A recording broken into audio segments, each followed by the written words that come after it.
the fact that you clicked on this video tells me that you are open to learning a new way, that there's a part of you that wants to change as a parent, and I think that that's beautiful. So just know that this is a no judgment, no blame or shame zone. My journey, or my goal as a psychologist, I should say, is to help parents who are wanting to change. So I just want to get that out the way. Now that we're on the same page, let's jump into why these things don't work, and then most importantly, what does work in raising happy, respectful, and resilient children.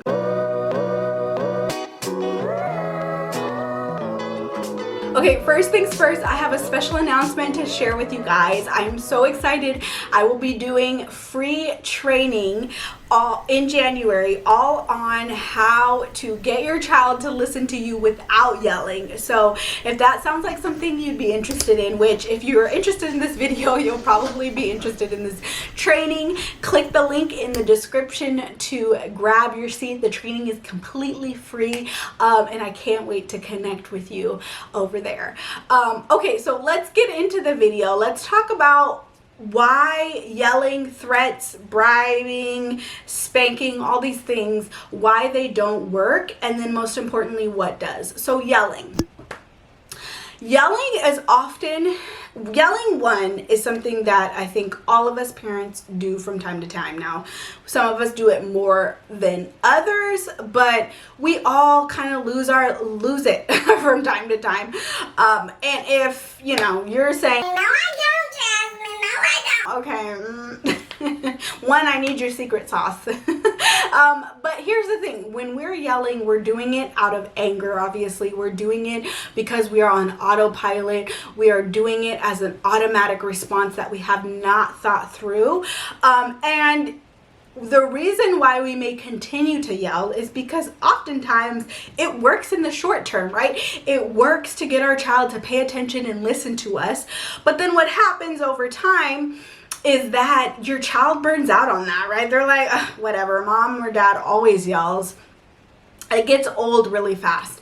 And here's the other thing that I want you guys to remember about yelling and some of these other all of these other tactics is that, except for bribing, is that research shows that when we yell, it activates our stress response, right? It activates the part of our brain that goes into survival mode and either fights, flies, flees, or freezes.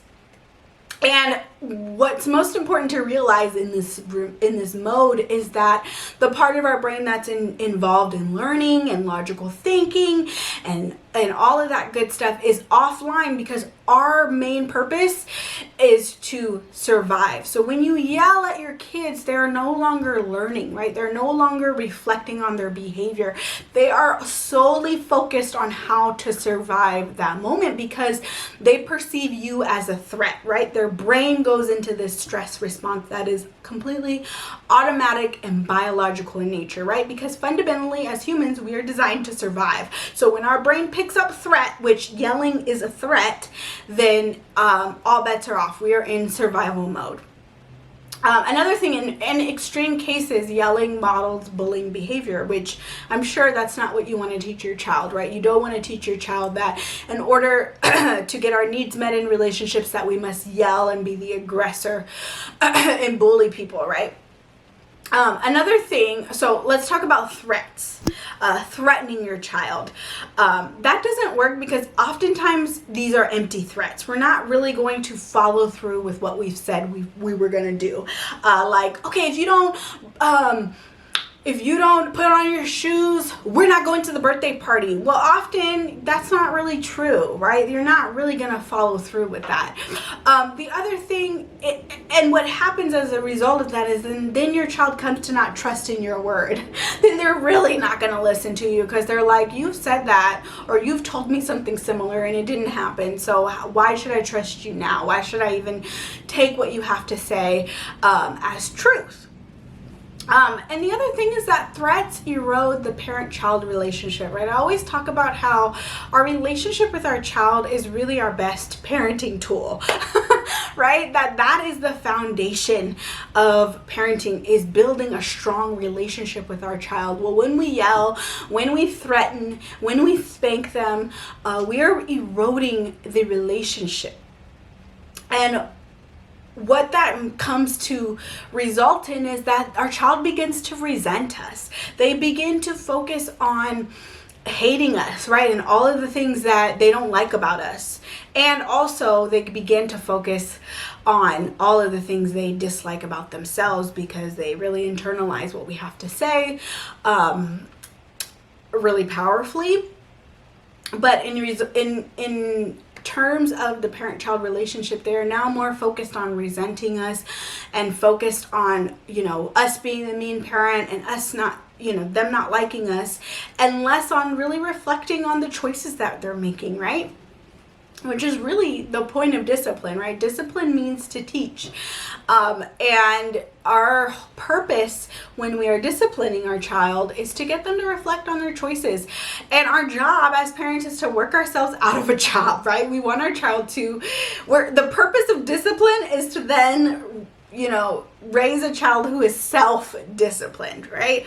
Well, when we are punishing them, when we are yelling, and when we are threatening, they're not in that reflection zone, right? They're not in that learning mode. They're in the survival mode. And that's not where we want them to be.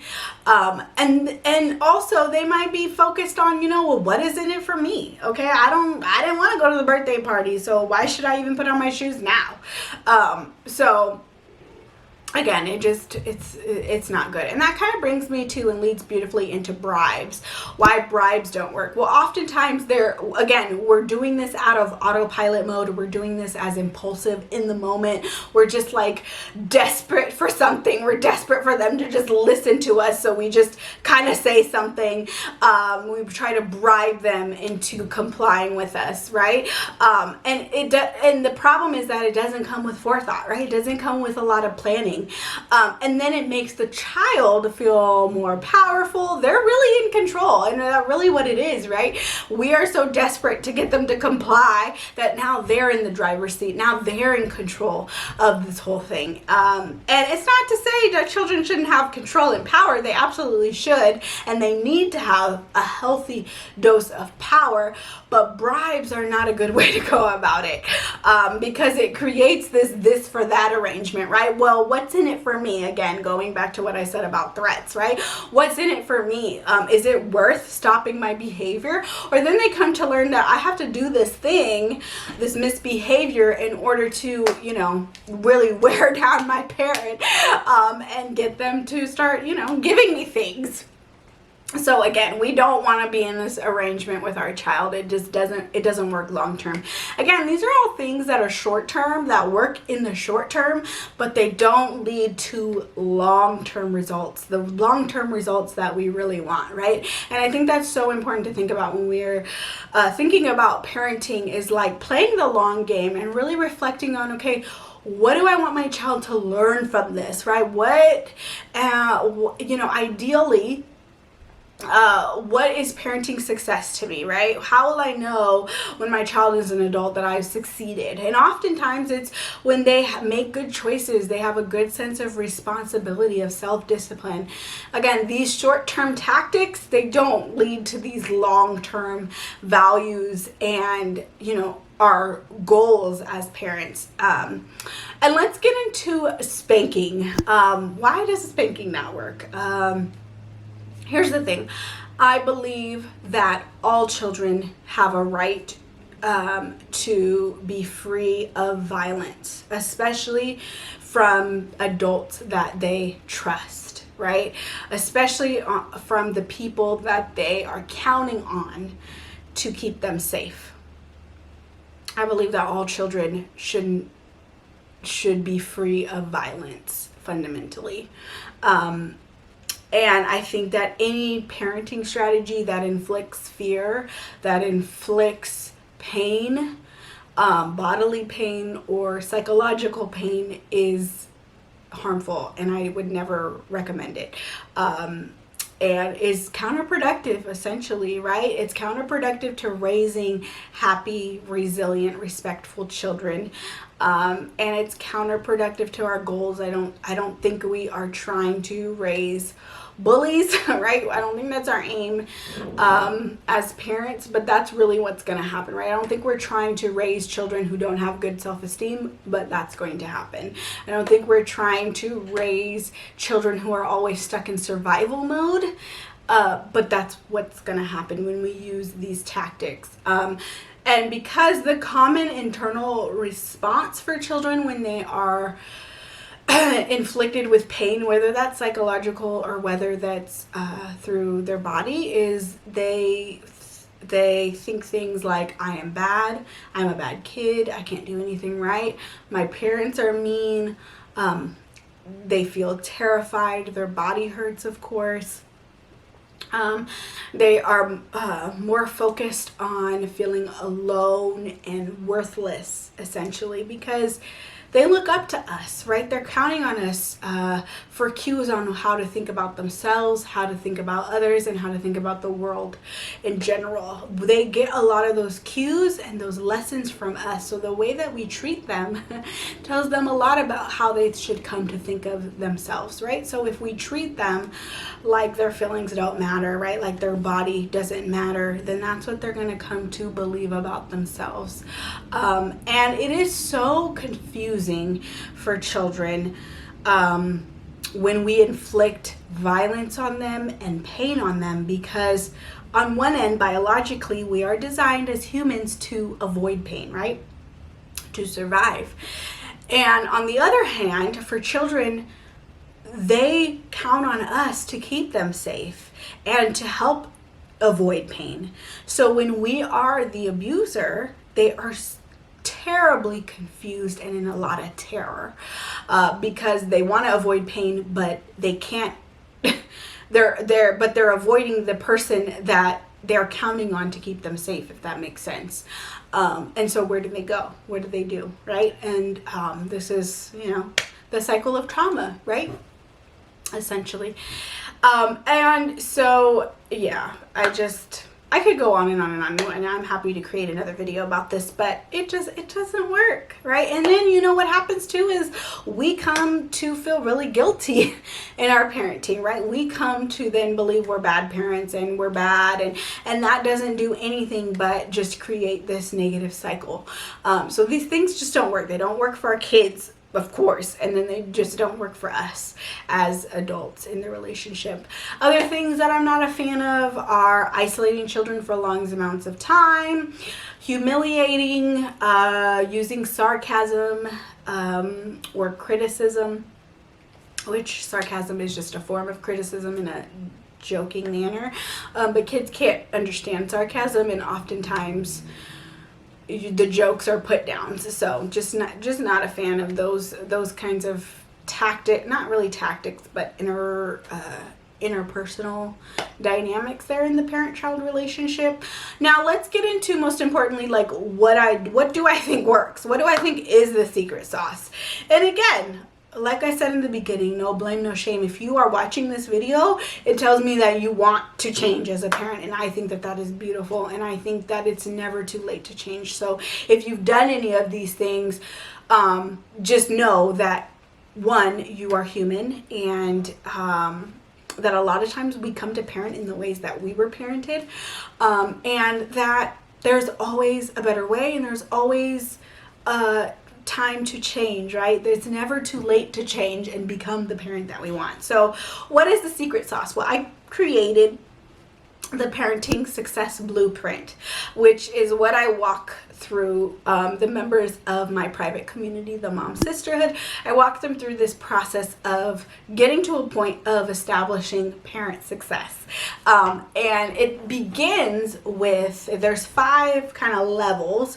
The first level being learning about child development. I think we have to have a frame of mind where we really understand, and it doesn't, we don't need to be psychologists now, but we just need to have a basic fundamental understanding of child development, like what is appropriate and what may be signs of concern, and how to, set realistic expectations, how to make sure that our expectations are in line with their development. I think that's like step number one in the success path, which is what I go through with my members. In there is, we have a whole class on, child development, really, in a way that is, practical, no fluff, no psychobabble, just, okay, here's what you needed now. Okay, at 2, look for this. At 3, look for this, that kind of thing. And then the second stage is all about connecting, right? Because again, this is the foundation of parenting, is our relationship with our child. We first must work on that relationship and pour into that relationship before we can even begin to think about getting them to comply and listen to us. Because oftentimes, if our child isn't complying or they're being more combative, it's because there's something amiss in the relationship. Not all the time, but that's kind of where we want to start. So the second stage is all about connecting. And so if you are struggling with right now, your relationship with your child, or discipline or tantrums, start with the relationship. Start with building the relationship. And the best way to do this is to start with 5 to 10 minutes of play with your child every day. Start there. If you don't know where to start, that is the best place to start, is just playing with your child, getting down on their level. Now, of course, in my membership, I go through the play therapy skills, how to maximize play, what to do and what to say, and what to avoid saying during play that actually compromises the relationship that we might not be aware of. So I go into a deeper dive into my sisterhood on, how to maximize playtime. But if you are just watching this video and you're like, I don't know where to start, Dr. Jasmine, please help me. Start with 5 to 10 minutes every day of play. Okay, the third stage is all about coaching our child with their big emotions, right? Whether that's tantrums or acting out, or even anxiety, helping them navigate these big feelings is so important to this journey, helping them learn coping skills. And also, it really is about learning how to manage our own emotions as parents. That's a big part of this journey, right? A lot of it is about us, really. And so I do touch on that as well in the sisterhood, and it's something that we continue to discuss, is like, how do we manage our own triggers? How do we manage our own stress? How do we manage our big feelings so that it doesn't, compromise the relationship or compromise our parenting? And then the fourth stage is all about leading, that we have to embody and come to understand what a calm, confident parent looks like, right? How to set limits, but set limits in a way that is respectful and loving, but then also doesn't allow our child to just run all over us, right? I'm not about being permissive parents at all. I think that's a myth of positive parenting, is that we are just permissive, and that's far from the truth. The best way to raise respectful, resilient children is to have a good mix of love and a good mix of boundaries and limits. Children need both. Children thrive off of having both. They need both. So I talk about, what that looks like, and it actually, I go through discipline, how to get started with discipline, even in infancy, and then also timeouts. I'm a fan of timeouts, actually. I'm not one of those parenting experts that discourages timeouts. I just think that timeouts need to be in a way that is intentional and thought out and very consistent. And so I walk through that process, which I'm actually going to be coming out with another video soon about my views on timeouts. So stay tuned for that. Be sure you're subscribed if you're not already, so you don't miss that video. And then the fifth stage is all about preparing for those different stages in parenting, whether that's potty training or sibling conflict, or what else I'm thinking, I'm blanking out, but there's just so many other phases that we have to kind of prepare for: bedtime battles, mealtime struggles, all that. Raising anti-racist children, what does that look like? So we will get into all of that as the months go on. But I think those are that is the framework of parenting success. So I'm going to go over it one more time. We have to have a good idea, a good understanding of child development. We have to pour back into the relationship and connect with our child in deeper and more meaningful ways consistently. We then have to learn how to coach their big feelings as well as our big feelings. Then we have to learn how to be a calm, confident leader. And then we got to be ready. We got to stay ready. So we don't have to get ready. We have to prepare for all the different stages of, what you may encounter as a parent in your journey. And so again, if you are wanting to join me for my upcoming free masterclass on how to get your child to listen to you without yelling, then be sure to click that link in the description. It is completely free. I will also be opening the doors for the Mom Sisterhood really, really soon. So I would really love if this seems like a good fit for you to join. The fact that you click, again, I can't overemphasize that the fact that you clicked on this video and you've stayed this long, if you're watching this right now, that you were really looking for a better way, a way that doesn't involve guilt and sadness and stress, and you really want to connect with your child, right? You really want to enjoy this whole parenting journey, because this is the long game, right? We're in it to win it, and this is years we're talking about. So I really hope to see you inside the sisterhood if it feels, aligned with your journey right now. If you're looking for more tools and you're looking for a community of like-minded parents who are in it with you. And again, don't forget to sign up for my free masterclass. All the details will be in the description. That is it for this video. Be sure to let me know your comments, what you think about this video, what came up for you as you were watching it, and like this video if you got any value from it. Subscribe to my channel if you haven't already, and I will see you guys in the next one. Bye.